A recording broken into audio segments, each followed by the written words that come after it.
sobre el lenguaje, género e historia de la clase obrera.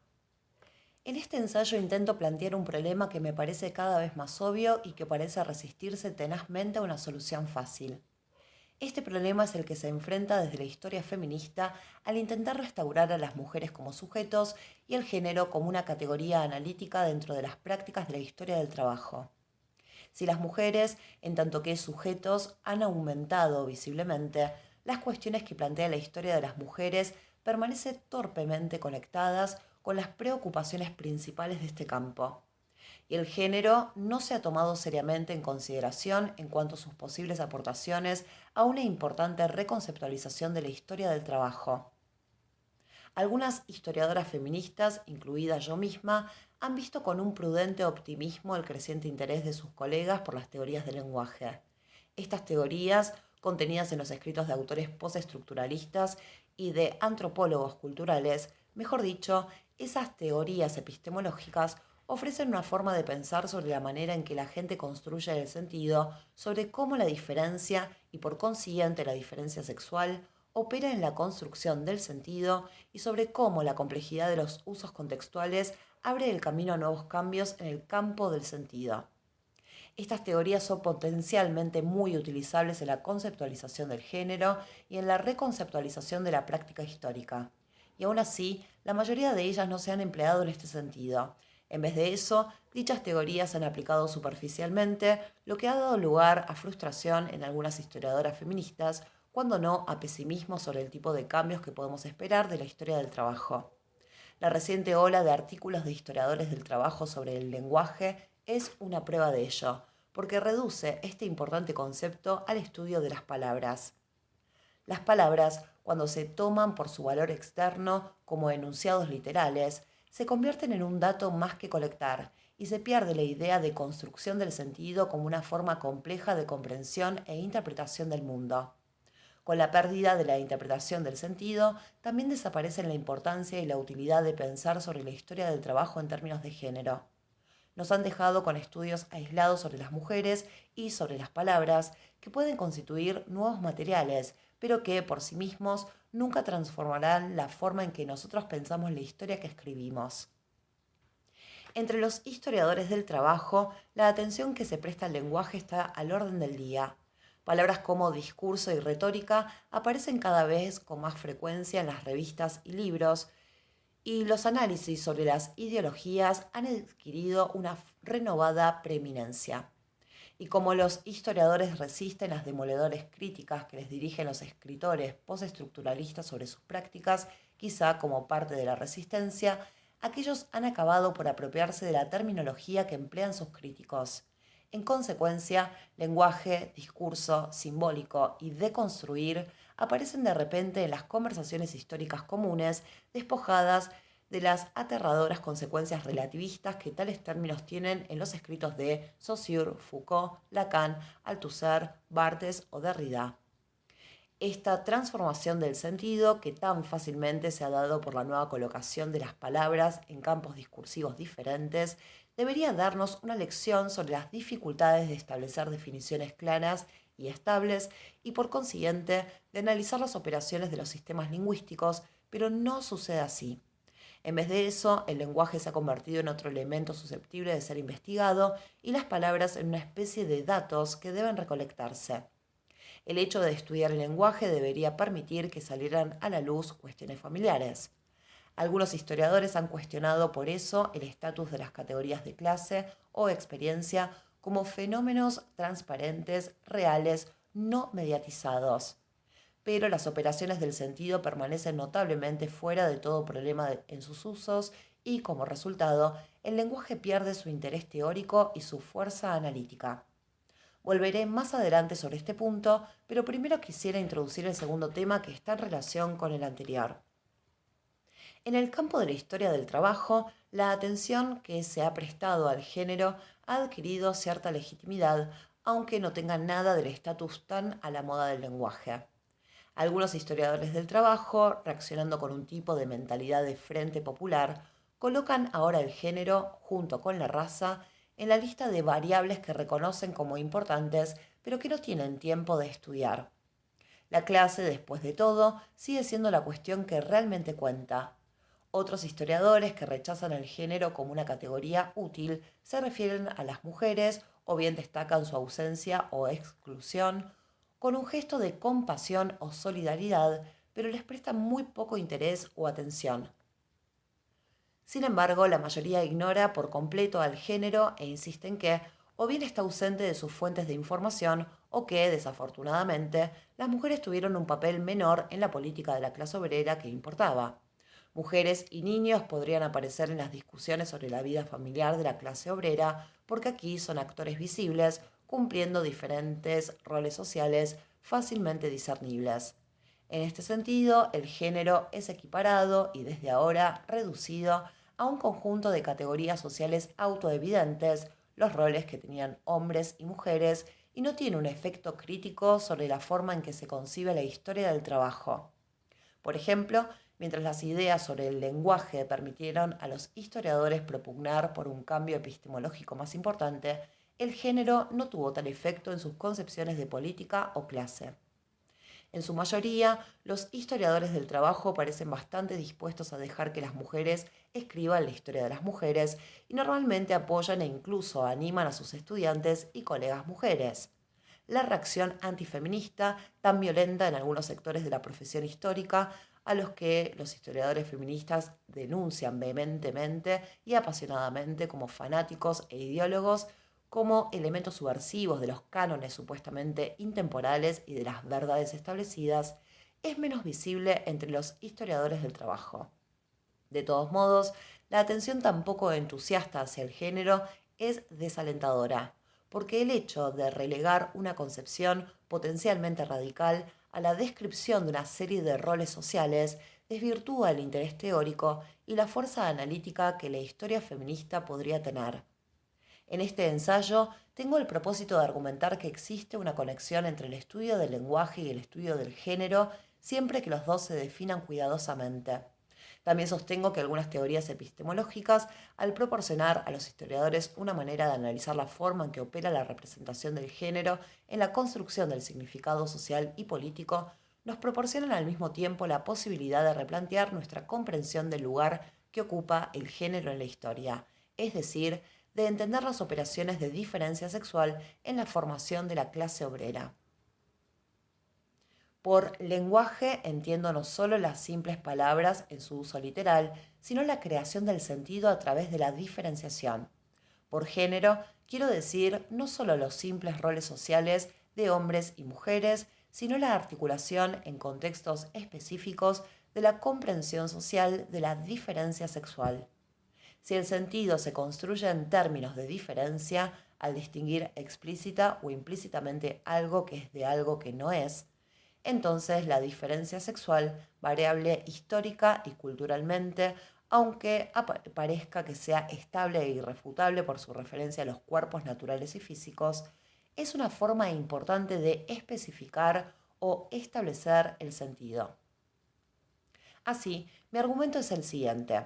Si nos ocupamos de las formas en que el lenguaje construye el sentido, estaremos en una buena posición para encontrar al género. Especialmente inevitables son las conexiones entre lenguaje y género que se desarrollaron en Europa Occidental y en los Estados Unidos en los siglos XIX y XX. Estos son los lugares y periodos con los que estoy más familiarizada, los cuales son objeto de estudio para la mayoría de historiadores del trabajo. Asimismo, las conexiones son inevitables porque fue precisamente en este periodo cuando el género se articuló como una cuestión problemática. ¿Cómo se las han arreglado entonces los historiadores para ignorar tales conexiones durante tanto tiempo? Si echamos una ojeada a Lenguajes de clase de Gareth Stedman Jones, especialmente a su introducción y al largo ensayo titulado Repensar el cartismo, probablemente saquemos algunos elementos para elaborar una respuesta. Elegí a Stedman Jones no porque su trabajo sea malo, sino porque es muy bueno. Creo que presenta una de las mejores y más esclarecedoras discusiones que se han escrito hasta ahora sobre los usos del lenguaje en los historiadores del trabajo y por esta razón ha provocado una estimulante renovación del pensamiento en este campo. Aún así, el insuficiente dominio que tiene de las teorías que aplica limita su trabajo en los niveles metodológico y conceptual. Sería una pena que este se convirtiera en el nuevo enfoque de la historia del trabajo, porque se queda muy corto respecto a la promesa radical que la teoría postestructuralista nos ofrece y porque perpetuaría el estatus marginal de la investigación feminista en el campo de la historia del trabajo. El llamamiento teórico del repensar el cartismo, con el que estoy de acuerdo, proclama que las formaciones, intereses y posiciones estructurales de los miembros del movimiento no pueden explicar su aparición ni su declive. Según Stedman Jones, sus miembros no pretenden implantar unas líneas de investigación basadas en la causalidad social, ya que afirman que no existe una realidad fuera del lenguaje o previa a este. Por eso, para ellos la clase no es algo que predetermine la conciencia de clase o que se refleje en ella. Más bien, es algo, cita, construido e inscrito dentro de un complejo retórico de asociaciones metafóricas, inferencias causales y construcciones imaginativas. Fin de cita. La clase y la conciencia de clase son la misma cosa, articulaciones políticas que permiten llevar a cabo e imponer un modelo coherente de análisis de los acontecimientos y actividades de la vida cotidiana. Aunque la retórica de la clase apela a la experiencia objetiva de los trabajadores, de hecho, tal experiencia solo existe a través de su organización conceptual. Lo que cuenta como experiencia no puede establecerse mediante la recolección empírica de datos, sino mediante el análisis de los términos de la definición ofrecida en el discurso político, del Estado, los empresarios, los movimientos políticos diferenciados, etc. Las categorías a las cuales pertenecen estos datos empíricos no son entidades objetivas, sino unas determinadas formas de percibir o comprender, de asignar importancia o significado a los fenómenos o acontecimientos. Así, los orígenes de la clase deben buscarse no en las condiciones materiales objetivas, no en la conciencia que supuestamente debería ser el reflejo de tales condiciones, sino en el lenguaje de la lucha política. Cita, no ha habido una conciencia o ideología que haya dado lugar a la política, sino una política que ha dado lugar a la conciencia. Fin de cita. Este presupuesto filosófico condujo a Stedman Jones a redefinir la naturaleza del propio cartismo, que por encima de todo era un movimiento político, y a proponer una nueva manera de estudiarlo como un lenguaje que proporciona una definición interpretativa para la experiencia dentro de la cual esta acción puede organizarse.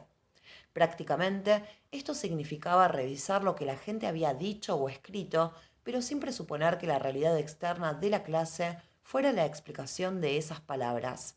El ensayo de Stedman Jones intenta ilustrar su método. Es una lectura cuidadosa de los, cita, términos y propuestas, fin de cita, que descubren el linaje radical del pensamiento cartista, aunque éste revele una lucha real por definir las líneas de afiliación y de oposición del movimiento, aparte de, cita, otorgar a la política su importancia intrínseca, fin de cita, pero solo de la forma más literal.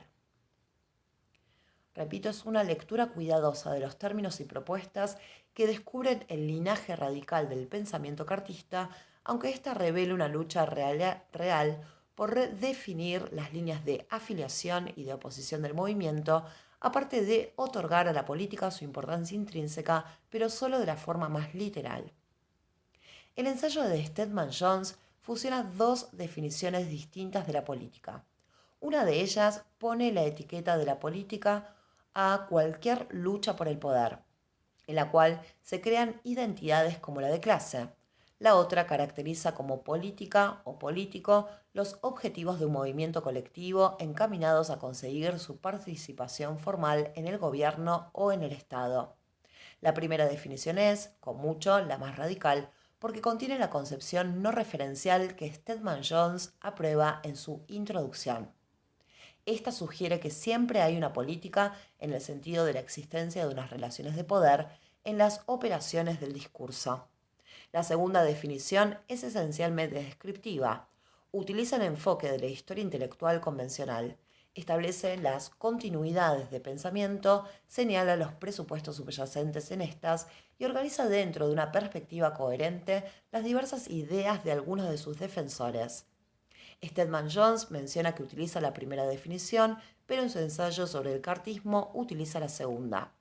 No puede poner en práctica la teoría que asume en su introducción porque los métodos que emplea para analizar la historia no se lo permiten. En primer lugar, la lectura que hace del término lenguaje es una lectura literal, sin ninguna conciencia acerca de cómo están construidos los textos. En segundo lugar, se inclina por la idea de que el lenguaje refleja una realidad externa a sí mismo, en lugar de ser un elemento constitutivo de esta realidad. Al equiparar el significado de las palabras como lenguaje y al leer los textos literalmente, Stedman Jones encuentra que el cartismo es un movimiento político porque se interesaba en la representación política formal como una solución a los problemas sociales. La clave del cartismo, dice Stedman, consistía en el empleo de un vocabulario radical que importaba palabras e ideas antiguas en el nuevo contexto de principios del siglo XIX. Stedman emplea gran parte del ensayo en demostrar que el mensaje del cartismo era similar al del owenismo, el sindicalismo y al del socialismo ricardiano del período, los cuales entendían el Estado como la última fuente de opresión. El cartismo era un movimiento heterogéneo que incluía en su idea de clase a todos los que no tenían derecho a voto en su idea de clase. En otras palabras, el contenido del mensaje era político en un sentido formal y literal. Este procedimiento demuestra que la clase era un concepto político, no tanto porque se formulaba mediante un tipo particular de conflicto discursivo, sino porque contenía o bien se refería a ideas políticas, los vestigios del radicalismo inglés. Por otra parte, estas ideas eran el efecto de o una respuesta a las medidas legislativas del gobierno Whig. Así, las ideas políticas reflejaban cambios en la práctica política y en la postura de aquellos que las adoptaban. Stedman Jones concluye que el surgimiento y la caída del cartismo no puede ponerse en relación con los movimientos en el campo de la economía, con las divisiones en el movimiento o con la falta de madurez de una conciencia de clase, sino más bien con el carácter cambiante del Estado y las políticas de éste, el principal enemigo de cuyas acciones radicales el cartismo siempre pensó que dependía su credibilidad. Si bien la expresión estar en relación con es claramente ambigua, la conclusión no es menos. Jones nos da a entender que los historiadores del cartismo han malinterpretado la causalidad histórica del movimiento porque son las políticas del Estado y no las relaciones de producción las que determinan su composición social y objetivos. Esta es una importante contribución correctiva del determinismo económico reduccionista, pero no representa una transformación importante en cuanto al modo de pensar la historia. Stedman Jones utiliza las teorías del lenguaje, potencialmente más radicales, con un sentido esencialmente conservador, para corregir algunas conclusiones de los historiadores, pero no para hacernos pensar de nuevo cuestiones de fondo. Su análisis se guía menos por la idea de la materialidad del lenguaje en sí mismo que por la idea de que la atención que se presta a las palabras que la gente emplea, en lugar de cómo las palabras adquieren y construyen el sentido, nos permite determinar qué realidad es más importante en un contexto histórico particular. La reinterpretación que Stedman hace del cartismo defiende una adecuación entre el vocabulario del movimiento y nuestra descripción del mismo, y en lugar de invertir la dirección de nuestro pensamiento causal, él cambia simplemente la causalidad de la esfera económica hacia la esfera política. Stedman Jones no considera la posibilidad de que las reivindicaciones económicas estén relacionadas con el poder y la política, de que los partidarios del cartismo podrían haber buscado un cambio económico a través de medios políticos, de que sus visiones del poder vincularan la economía con la política.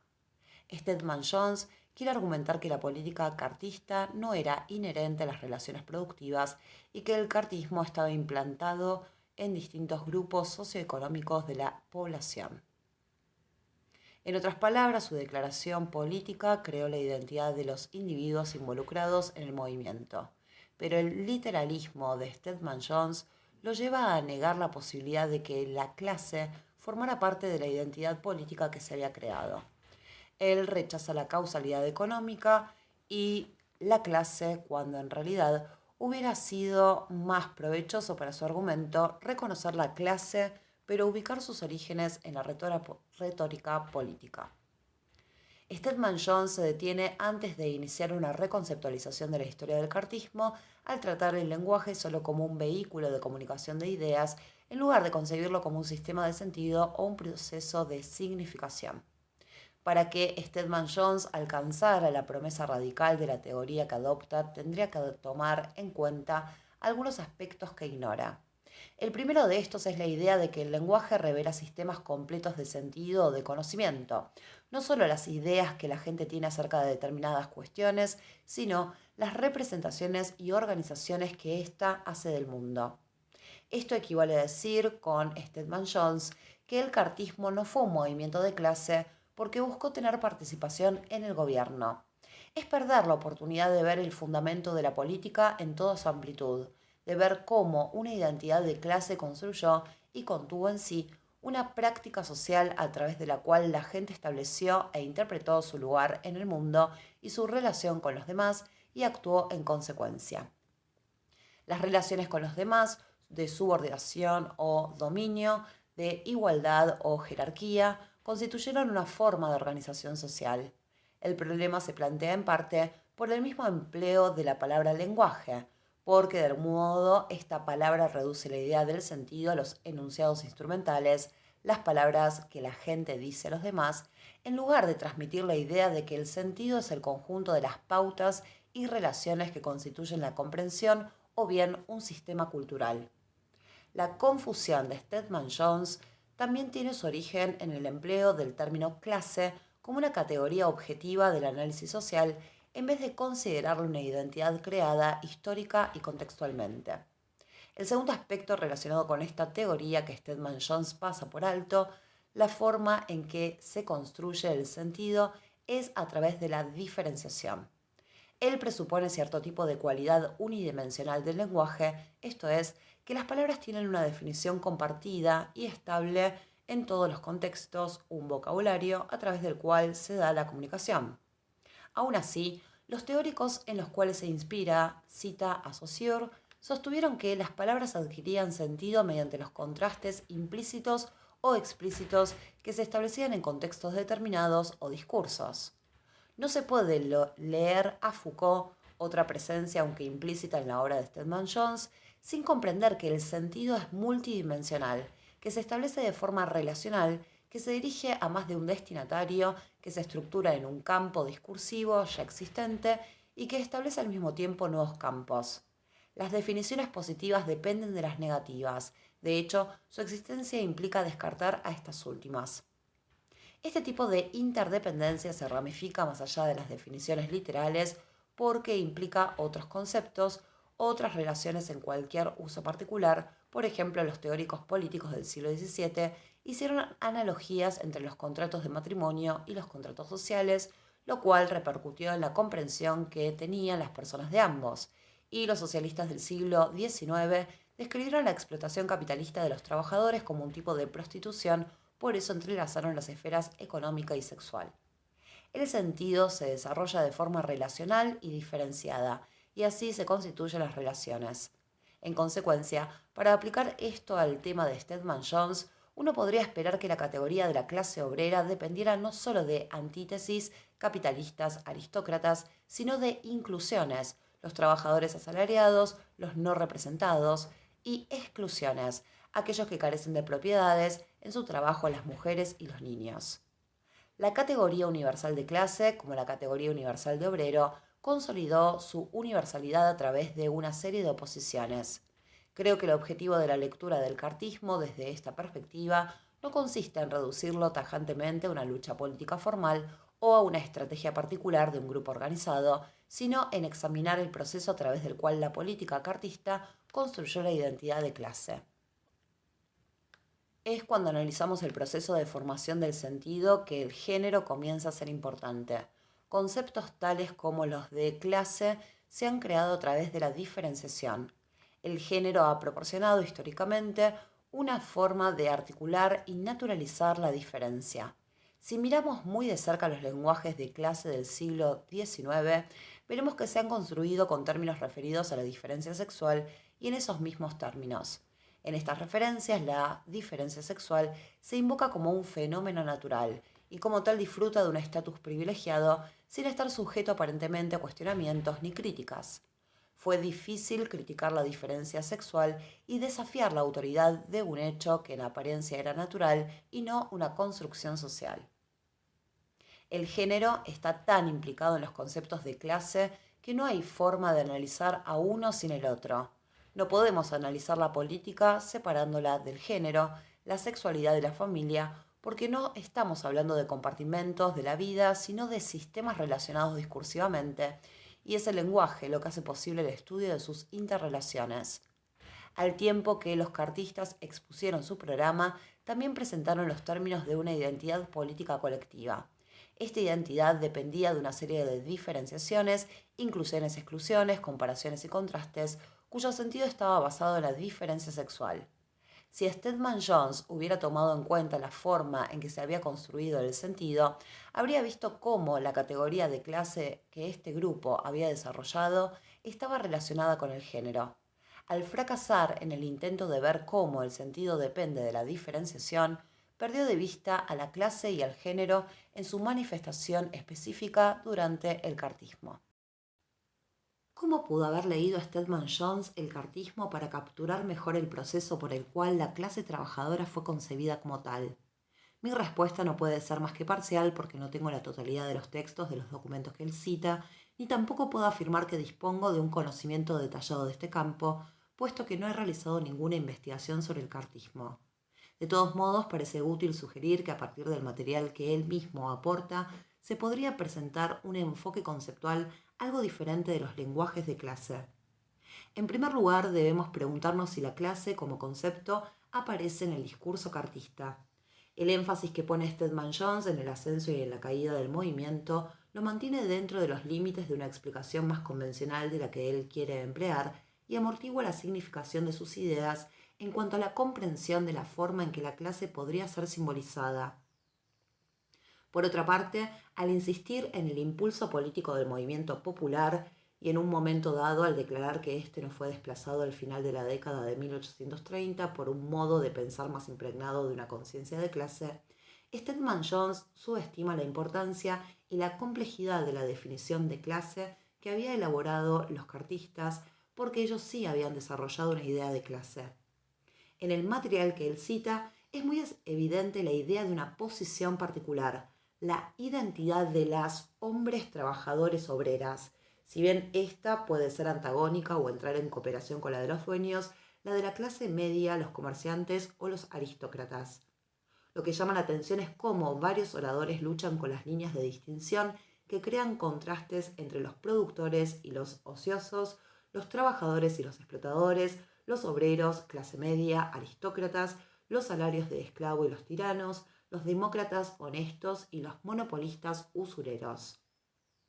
Se culpaba de casi todas las desigualdades e injusticias del sistema de gobierno, pero no cabe ninguna duda de que la clase estaba en un proceso de simbolización, de desarrollo de una forma de organización de la identidad colectiva a través de la proclamación de una experiencia compartida en lo económico, lo político y lo social. Creo que las cuestiones que nos interesa preguntar son cómo todos esos contrastes crearon un espacio en el discurso político y social de la identidad de la clase obrera y cómo era esta visión. Aquí debemos integrar en el análisis la cuestión del campo, de los campos discursivos. Sería más provechoso ubicar el cartismo en un campo multidimensional en lugar de argumentar a favor de una continuidad lineal con el radicalismo, porque los movimientos políticos se desarrollan estratégicamente, no lógicamente, improvisando proclamas e incorporando y adaptando varias ideas a su causa particular. Si concebimos tales movimientos como una mezcla de interpretaciones y programas, en lugar de sistemas de pensamiento unificados coherentemente, estaremos cerca no solo de su modo de funcionamiento, sino también de la red de relaciones dentro de la cual estos se desarrollan. El cartismo hablaba de cuestiones de representación y de derechos políticos, y todo ello se articuló con los debates que condujeron al Acta de Reforma de 1832. El cartismo también participó en muchas discusiones, a veces conflictivas, sobre la industrialización que fueron asociados al ludismo, al owenismo, al cooperativismo y a varios movimientos sindicales de principios del siglo XIX. Los movimientos sobre los cuales escribe E.P. Thompson en La formación de la clase obrera en Inglaterra. Estos se comprometieron a su vez con las enseñanzas y las críticas de la economía política y de las reformas sociales. El cartismo habló a través de estos ámbitos, haciendo evolucionar la idea de propiedad en el trabajo para quienes estaban privados del derecho a voto y para otros trabajadores no propietarios. Los cartistas se colocaban directamente dentro del discurso sobre los derechos naturales, y Stedman Jones tiene mucha razón al decir que la agitación por el acta de reforma tenía mucho que ver con la temporalidad del movimiento, y lo hacían al señalar la afinidad de los electores como ciudadanos propietarios con aquellos a quienes ya se había concedido el derecho a voto. Stedman Jones cita la retórica que proyectaba un mundo futuro, democrático, dividido todavía en patrones y empleados, para demostrar que los cartistas no tenían una clara conciencia de clase. Tal razonamiento omite el punto clave porque está enfocado hacia el contenido literal de las palabras en lugar de ver de qué manera se construía el sentido. Stedman Jones intenta probar que el cartismo no reflejaba las condiciones económicas reales. Para ello demuestra que los cartistas no tenían una conciencia de clase y de este modo descarta la forma en que se comprendía de verdad lo que era la clase. Los términos de su debate con los marxistas ingleses superan sus premisas teóricas hasta el punto en que Stedman Jones intenta demostrar que los cartistas no fueron los precursores de los socialistas contemporáneos. Pero hace demasiadas concesiones a sus oponentes, al tomar su idea de clase como la única posible y al argumentar que la identidad de clase del cartismo era fundamentalmente diferente de lo que los socialistas tardíos etiquetarían como clase. Si uno quiere argumentar que todas las categorías de identidad se han construido políticamente, entonces es más sensato relativizar y representar como un hecho histórico las categorías. No se gana más espacio teórico por reificar la categoría de clase ni por utilizar esta congelada definición como si fuera la única posible. No solo el lenguaje de los cartistas estaba exponiendo los términos de la coalición política, sino que ésta trabajaba para establecer una similitud o comparación entre los diferentes grupos sociales. El asunto consistía en organizar a los obreros para que éstos pidieran su entrada en el ámbito político, insistiendo en un denominador común a pesar de ciertas diferencias. El denominador común era la propiedad, a pesar de su variada tipología. Los cartistas desarrollaron un aspecto de la teoría de Locke que asociaba la propiedad con el disfrute de los derechos políticos individuales, al declarar que los frutos del trabajo de un individuo o que su fuerza de trabajo constituían por sí mismos una propiedad. Al hacer esto también reconocieron otra similitud con aquellos que ya estaban representados, el hecho de que todos eran hombres. La demanda cartista de un sufragio universal para los hombres reconocía lo que en efecto ya estaba en los requerimientos del derecho al voto, que solo los hombres concluían el contrato social y participaban en él. En efecto, la identidad que proclamaban los cartistas, junto con aquellos que ya estaban representados, era que todos eran titulares propietarios masculinos. Al mismo tiempo, el cartismo utilizó referencias al género para encontrar un lugar en los debates del movimiento popular y diferenciarse de algunas de sus conexiones, en particular de aquellas que eran expresivas, asociativas y religiosas. Lo hizo calificando esos movimientos utópicos como femeninos y asimismo como masculino. En este conflicto es muy significativo el hecho de que los utópicos jugaran con el género de una forma bastante diferente. Proyectaron un mundo futuro lleno de armonía en términos de complementariedad de los sexos o de androginia, para lo cual los principios masculino y femenino tenían ambos un valor positivo. Esta diferenciación de género no solo sirvió para clarificar los objetivos del cartismo, sino también para enfatizar su argumento acerca de la elegibilidad de las mujeres obreras en las votaciones. Quienes discutían la idea de que la clase obrera, y a veces en esta retórica el pueblo, se personificaba en forma masculina, normalmente apuntaban al hecho de que las mujeres participaron en el movimiento y lo apoyaron. Esto es verdad, sin lugar a dudas, pero no contradice el argumento. Mejor dicho, confunde lo masculino, femenino con hombre, mujer. Los primeros son un conjunto de referencias simbólicas, los últimos son personas físicas, y aunque existe una relación entre ellos, no son una misma cosa. Lo masculino femenino sirve para definir cualidades abstractas y características a través de una oposición que se percibe como natural. Fuerte, débil, público, privado, racional, expresivo, material, espiritual, son algunos ejemplos del código del género en la cultura occidental desde la Ilustración. En estos usos no hay nada que impida a los individuos de ningún sexo aceptar tales definiciones, ni tampoco reinterpretarlas para explicar sus propias situaciones. No fue una contradicción que las mujeres hubieran tenido que soportar un movimiento masculino, más bien fue una afirmación de la particular interpretación del cartismo. No obstante, la representación genérica de la clase social que ofrecía el cartismo fue un factor que tuvo su importancia en las formas en que las mujeres participaron en este movimiento y en las formas en que los programas generales y las políticas se destinaron a ellas. Y probablemente también contribuyó a largo plazo en afianzar un concepto de clase que duró mucho tiempo después del declive del cartismo. En primer lugar, no importa hasta cuándo las luchas subrayaron la necesidad de una reorganización de la economía y una redistribución de la riqueza, puesto que la invocación de los derechos humanos universales se estaba llevando a cabo dentro de la construcción masculina de la propiedad y de una política racionalista. Uno de los resultados de esto fue el empujar hasta la periferia las concepciones alternativas de clase, como aquellas que ofrecían los socialistas utópicos. Otro efecto fue convertir la diferencia sexual en algo invisible. Después de todo, la clase era presentada como una categoría universal, aun cuando fuera una construcción masculina. Como resultado de esto, fue casi inevitable que los hombres fueran los representantes de la clase trabajadora. Así, las mujeres tuvieron dos representaciones posibles, o bien eran un ejemplo específico de la experiencia general de clase y entonces era necesario darles un tratamiento por separado porque se suponía que debían estar incluidas en cualquier discusión sobre el conjunto de la clase obrera. O bien, las mujeres eran una excepción incómoda porque declaraban sus necesidades e intereses particulares en detrimento de la política de la clase, se oponían a sus maridos cuando estos utilizaban el dinero del hogar para las cuotas del sindicato, exigían distintos tipos de estrategias en las huelgas e insistían continuamente en las afiliaciones religiosas en una época de socialismo secular. Ambas representaciones se encuentran en la historia de los movimientos obreros y en su historia escrita y nos ayudan a ubicar las razones de la invisibilidad de las mujeres en la formación de la clase obrera. La representación masculina de clase también afectó a la definición de los problemas de los trabajadores en el movimiento obrero.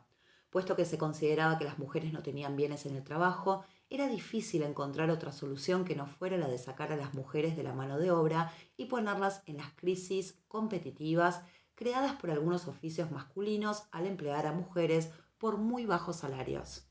No fue la falta de imaginación ni el chauvinismo masculino lo que impidió una seria defensa de la posición de las mujeres trabajadoras, sino la construcción de una clase que equiparaba la productividad con la masculinidad. Incluso cuando se hicieron intentos por extender los esfuerzos sindicalistas a las mujeres, estos fueron inoportunos y difíciles porque no se veía a las mujeres como actores políticos apropiados capaces de actuar en beneficio de la clase. En vez de eso, se suponía que éstas debían ser representadas por sus hombres. En la década de 1830, la tensión y la ira entre hombres y mujeres obreros, que Sally Alexander ha adscrito a una hostilidad sexual universal y duradera, debe entenderse más bien como un debate acerca de los términos de esta construcción de clase. Cuando comprendamos la construcción de género en la clase obrera, habremos conseguido ver bajo una nueva perspectiva los antiguos problemas, la competición de las mujeres, la diferenciación sexual de los niveles y de la organización de las mujeres obreras, problemas importantes no solo para las mujeres sino para todo el movimiento de la clase obrera. El lenguaje de clase, tal como lo expresaban los cartistas, coloca a las mujeres y a los niños en posiciones auxiliares y dependientes. Si las mujeres se subieron a las plataformas de los oradores, se organizaron boicots al consumo y fundaron sociedades especiales por su lado, lo hicieron bajo los auspicios de los cartistas para pedir el sufragio masculino y así afirmar los derechos a los bienes que les llegaban a través del trabajo de sus hermanos y maridos. Eileen Yeo ha caracterizado la posición de las mujeres cartistas en estos términos. Cita: cuando las mujeres cartistas se dirigían al público, se presentaban a sí mismas principalmente en su multifacético papel familiar, como las primeras personas tiernas de la familia, como contribuyentes al salario familiar y como auxiliares que pedían el voto para sus parientes masculinos en un intento por ayudar a toda la familia. Fin de cita. Esto implicaba que el bienestar de las mujeres quedaría incluido en el de los hombres, que las actividades consumidoras y el cuidado de los niños eran las tareas primarias de las mujeres y que a pesar de ser públicas y políticas, estas actividades tuvieron un estatus diferente al del trabajo asalariado de los hombres. La construcción masculina de la clase supuso una división familiar del trabajo según el género y esta reprodujo lo que para algunos era considerado natural y lo hizo no menos significativo. Por supuesto, las divisiones sexuales del trabajo no son ni naturales ni inmutables y el hecho de que se etiquetara a los hombres como los únicos miembros con bienes en las familias no era aceptado por todos los grupos en este periodo. Otros arreglos bastante diferentes se proyectaron en los escritos de algunos socialistas y religiosos utópicos. La década de 1830 fue un momento de cambios continuos y experimentación. Las líneas de afiliación social se volvieron a dibujar y, tal como lo sugieren algunos de los esquemas de los utópicos más furibundos, ninguna posibilidad imaginativa se dejó de lado. Sin embargo, el cambio que eligieron los cartistas limitó el juego de posibilidades para su propio movimiento y, debido al alcance de su movilización, los cartistas eclipsaron la atención otorgada a otras concepciones de clase más radicales. La versión de clase que los cartistas adoptaron afirmaba una estructura familiar obrera parecida a los ideales de la clase media y era susceptible a las presiones de la clase media, una organización familiar que muy pronto las teorías económicas radicales se las arreglarían para reemplazarla del todo. Desde esta perspectiva, la familia obrera fue creada dentro del discurso político de la clase obrera a través de una particular concepción de clase en lo que respecta al género, visible en el programa del cartismo, aunque ellos no la inventaran. La experiencia de las mujeres en estas familias debe analizarse, en consecuencia, no como un problema separado, sino en términos de interconexión de los conceptos de género y clase. Por supuesto, el cartismo no formó a la clase obrera a principios del siglo XIX en Inglaterra. No obstante, un estudio completo de su discurso podría arrojarnos luz no solo en la política particular de este movimiento, sino en los procesos por los cuales las relaciones sociales se concibieron y construyeron. Insistir, como parece hacer Stedman Jones, en que nuestra visión de las relaciones sociales está confinada a un conflicto unidimensional entre aquellas categorías que no se han cuestionado o problematizado, como las de trabajadores y empresarios, o como la del Estado y los que no tienen derecho a voto, o bien insistir como algunas historiadoras feministas en que la historia real es una lucha entre mujeres y hombres. Todo esto representa compartimentar tanto nuestra visión que perdemos de vista la fluidez y complejidad de las interacciones humanas. Una teoría del significado que tome en cuenta una multiplicidad de referencias, una resonancia más allá de los significados literales, un juego del otro lado de los temas y esferas, hace posible comprender cómo funcionan las conexiones y las interacciones. Cuando tal teoría postula los múltiples y discutidos aspectos de todas las definiciones, también contiene una teoría del cambio, puesto que se entiende que los significados están abiertos a la reinterpretación, a nuevos planteamientos y a la negación. Por supuesto, las preguntas son: ¿cómo, por quién y en qué contexto se manifiestan estas reformulaciones? Cuando además comprendamos las formas en que estos contrastes y oposiciones fijan los significados, entonces podremos identificar las diversas formas en que la diferencia sexual había sido utilizada para construir a la clase obrera. En el siglo XIX los lenguajes de clase eran complejos, heterogéneos y variables. No obstante, estaban indiscutiblemente ligados al género y se basaban en proclamas explícitas a la naturaleza y en evocaciones implícitas, no intencionadas, de la diferencia sexual.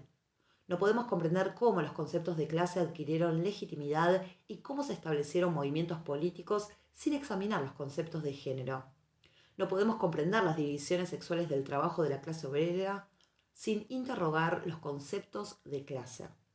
No hay una opción entre focalizarse en la clase o en el género. Cada uno es necesariamente incompleto sin el otro. No hay una opción entre los análisis del género y de las mujeres, a menos que estemos dispuestos a reconocer la irrelevancia de la historia de las mujeres para la historia de la clase. El vínculo entre género y clase es conceptual. Es un vínculo y cada trocito es tan material como el vínculo entre las fuerzas productivas y las relaciones de producción. Para estudiar su historia hay que prestar atención al lenguaje y tener la voluntad de someter la idea misma de la clase obrera a la investigación histórica. La atención al lenguaje debería incluir una evaluación de los límites de esta palabra para poder analizar los sistemas de significación. Siempre parece que el lenguaje se ha fusionado, incluso cuando se lo define cuidadosamente con palabras, vocabulario y con su uso literal. Creo que las dificultades de Stedman Jones radican en su limitación del estudio de la epistemología al estudio de las palabras. Quizá el discurso, según la definición de Foucault, es el que mejor caracteriza al objeto de este tipo de análisis que he propuesto. Podría ser visionario esperar que una teoría más sofisticada del discurso también abriera el camino a la necesaria reconsideración de la política de los historiadores contemporáneos del trabajo. Muchos de estos historiadores, al escribir desde una posición que defiende los objetivos democráticos y socialistas de los movimientos del trabajo del pasado, aceptan acríticamente las concepciones masculinas de clase y descartan las demandas feministas de atención a las mujeres y al género como muchas distracciones burguesas a la causa.